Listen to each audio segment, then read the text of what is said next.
Good morning বন্ধুরা, সবাই কেমন আছো? আশা করছি বেশ ভালো আছো। আমরাও বেশ ভালো আছি। তুলি সংসারে তোমাদেরকে অনেক অনেক ওয়েলকাম। চলে এসেছি আবার একটি নতুন ব্লগ নিয়ে। আজকে ব্লগটা হচ্ছে বুধবারের। আমি তোমাদের সঙ্গে চলো ব্লগটা সকাল থেকে শুরু করছি। দেখতে থাকো, আশা করছি ভালো লাগবে।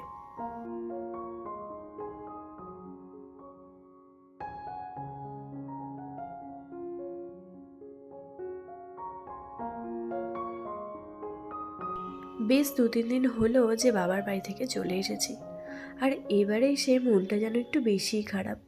আসলে কি বলতো, এবারে তো বেশ কয়েকটা দিন থাকা হয়েছে, সেই জন্যই মনটা খারাপ। আর ওই জন্যই না আমি কোথাও গিয়ে খুব একটা থাকতে চাই না, কারণ আসার পর আমার মনটা যেন বেশি খারাপ হয়।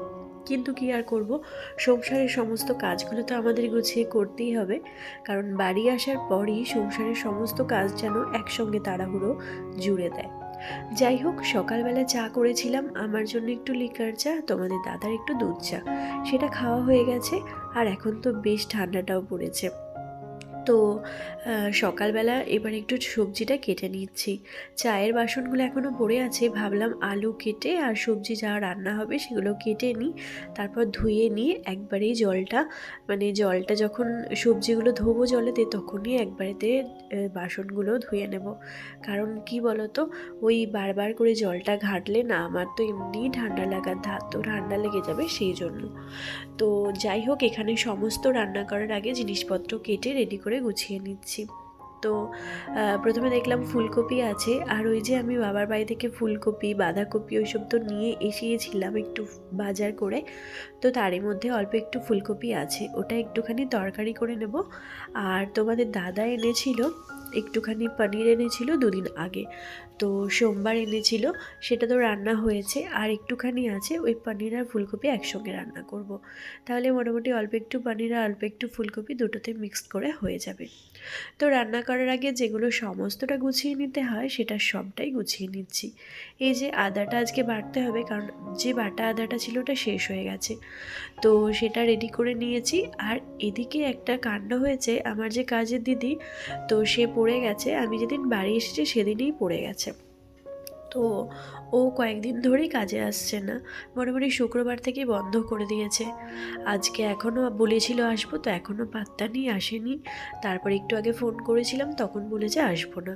তো মোটামুটি সব কাজটাই আমাকে করতে হচ্ছে, যদিও ঘর মোছাটা এখনও করে উঠতে পারিনি। ওই সকালে যে সমস্ত বাসনগুলো ছিল সেগুলো ধুয়ে নিয়েছি। আর এরপর রান্নাবান্না করে ভাবছি বেলার দিকে ঘরটা মুছে নেব। তো চলো তোমরা দেখতে থাকো।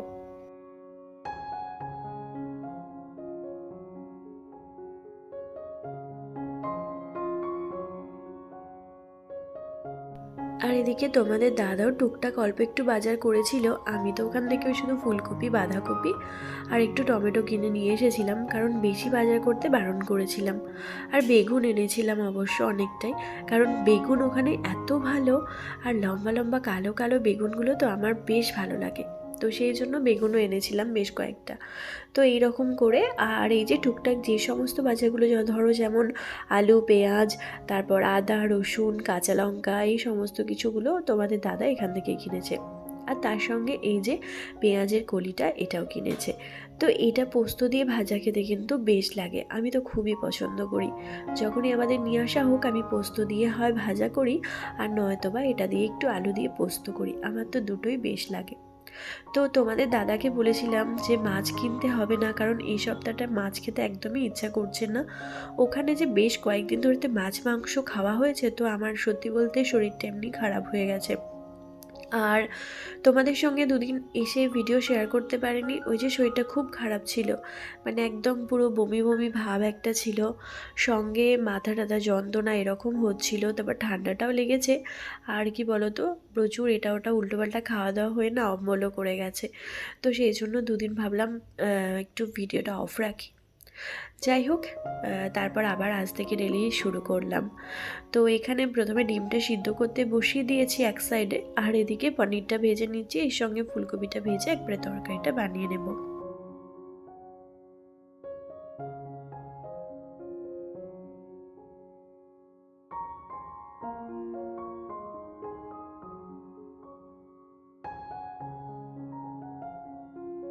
যতই এখানে সেখানে বেড়াতে যাই না কেন, দিন শেষে কিন্তু নিজের সংসারটার দিকেই সব থেকে বেশি মনটা পড়ে থাকে, আর নিজের সংসারটার দিকেই মনে হয় মনটা সবসময় টানছে।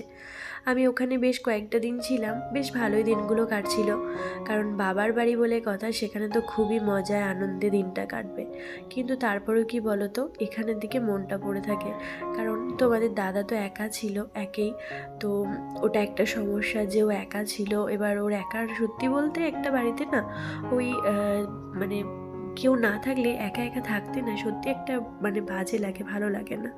সেরকম ওর তো একটা মন খারাপ হচ্ছিলই, আর তারপর কি আমি আমার নিজের সংসারটা ছেড়ে না কোথাও বেশি দিন থাকতে পছন্দ করি না, আর ভালোও লাগে না আমার।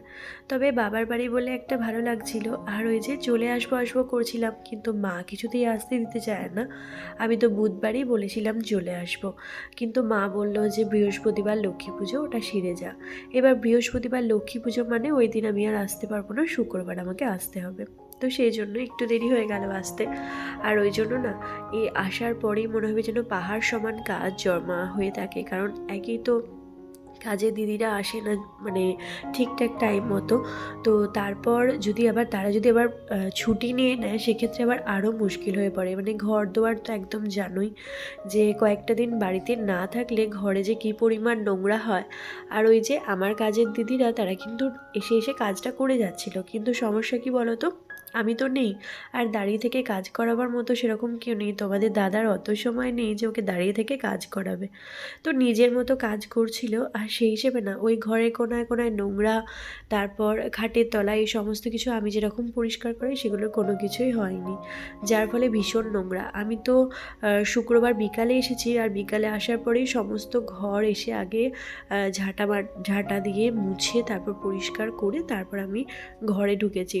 কারণ কোথাও থেকে আসার পর ঘরে আমার মনে হয় যে আমি একটু শান্তি করে বসবো, কিন্তু তার আগে আমি আমার ঘরটার আগে ক্লিন করে পরিষ্কার করে নিয়ে সমস্ত জায়গাটা রেডি করে নিয়ে তারপর বসবো, তখন মনে হয় আমার সব থেকে বড় শান্তি। আর আমি যেখানেই যাই না কেন এই জিনিসটাই করি। তো যাই হোক এইসব করি কিন্তু আমার দিনটা চলে, আর এইরকমভাবেই আমার সময়গুলো কাটে। যাই হোক, আমি অনেকটা রান্না এগিয়ে ফেলেছি, ফুলকপির তরকারিটা তো হয়েই গেছে।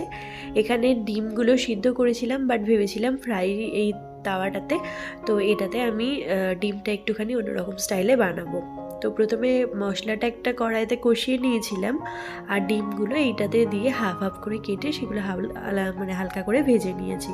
তো তারপর মশলাটা দিয়ে জাস্ট একটুখানি মানে গায়ে লাগা লাগা মতো হবে, আর একটুখানি মানে পুড়ে পুড়ে যাবে, তো তো সেটা খেতে জাস্ট অসাম লাগে, আমার তো ভীষণ ভালো লাগে। তো এইভাবে আমি রান্না করেছিলাম, একটু ডিমের কারিই করেছিলাম, বাট একটু অন্যরকম স্টাইলে। তো এইটা মানে চেষ্টা করে দেখবে, এটা কোনো সময় করে খাবে, দারুণ লাগে খেতে। তো এই হয়ে গেছিলো রান্না, আর রান্নার পর এই যে গ্যাস ট্যাস মুছে নিচ্ছি। এখনও কিন্তু আমার প্রচুর কাজ জমে আছে। কাজ জমে আছে বলতে আমাকে এখনও বিছানা তোলা একটা ঘরের বাকি আছে, কারণ তো আমার বিনিশোনা ঘুমাচ্ছিল, তখন আমি বিছানাটা গোছাতে পারিনি। তো বিছানাটা প্রথমে তুলবো, আর তারপর হচ্ছে একটা ঘরের বিছানা আমি সকালেই তুলে নিয়েছি, সেটা দেখানো হয়নি। আর বিছানা তোলার পর যেটা কাজ হচ্ছে আমার সব থেকে বড়, সেটা হচ্ছে আমার ঘর এখনও পরিষ্কার করতে হবে, কারণ ঘর মোছামুছি হয়ে ওঠেনি। সকালবেলা শাড়িটাই চেঞ্জ করে নিয়ে আমি প্রথমেই ভাবলাম যে রান্নাটা করে নিই, কারণ রান্নাটা করা থাকলে অনেকটা কাজ এগিয়ে থাকে। আর কি বলতো, এখন তো শীতকাল, আর শীতকালে না ওই চটপট করে কাজ এগোতে হয়, না হলে কিন্তু না মানে হয়তো এই দেখছি সকাল 9টা, এক্ষুনি সঙ্গে সঙ্গে দেখবো কিছুক্ষণ পরেই 12টা বেজে গেছে। আর 12টা বাজলেই 12:30টার মধ্যে আমার বিনিশোনাকে খাওয়াতে হবে। তো এই সমস্ত কিছু হেডেক থাকে। তো সেই জন্য আমি চাই আগে আগে রান্নাটা সেরে নিতে। রান্নাটা সেরে নিলে আমার এই কাজটা গুছিয়ে থাকলে আমি ঘরটা পরে পরিষ্কার করলে ওকে আগে স্নান টান করে ওকে খাইয়ে দিতে পারবো, যার ফলে কোনো সমস্যা হবে না। আর ইন্দু তো গেছে স্কুল, কোনো সমস্যা নেই, ও স্কুল গেলে। তো চলো, রান্নাঘর মোটামুটি গুছিয়ে নিয়েছি, এবার চলে এসেছি বিছানাটা গুছিয়ে নিতে। তো এবার বিছানাটা চটপট করে গুছিয়ে নিয়ে তারপর আমি ঘরটা মুছবো।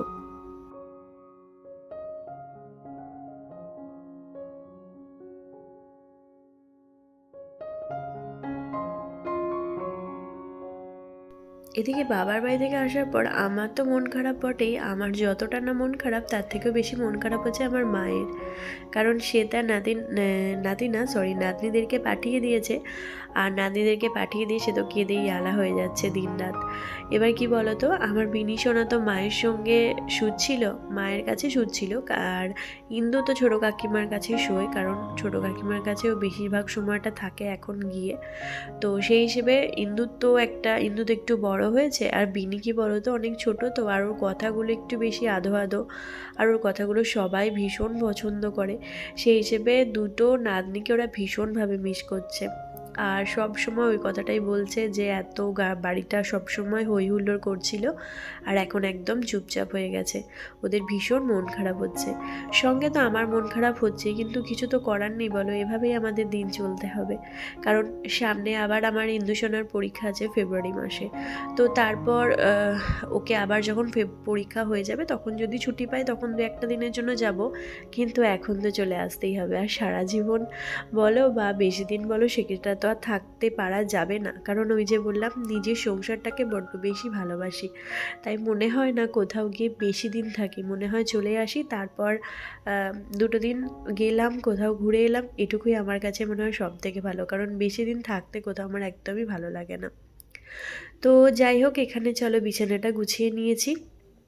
আর একটা কথা কি, মায়ের তো মন খারাপ বটেই, মায়ের সঙ্গে কিন্তু আমার কাকু কাকিমাদেরও মন খারাপ ভীষণ, কারণ আমার কাকিমার কাছেই আমার মেয়েগুলো বেশিরভাগ সময়টা থাকে, মায়ের কাছে শুচ্ছিল বলে মায়ের একটু মন খারাপ।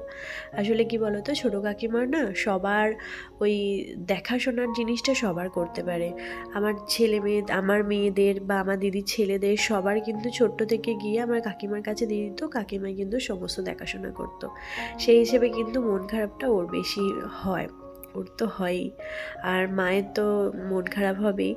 তো সেইটাই হলো ব্যাপার। এদিকে বিনিশোনাকে আমি একটুখানি কিছু দিয়েছিলাম খাওয়ার জন্য, ও হয়তো চাইছিল, তো সেটা এখন বসে বসে খাচ্ছে, কিন্তু ও বিছানা থেকে নড়বে না, ওই বিছানাতেই এদিক আর ওদিক করে যাবে।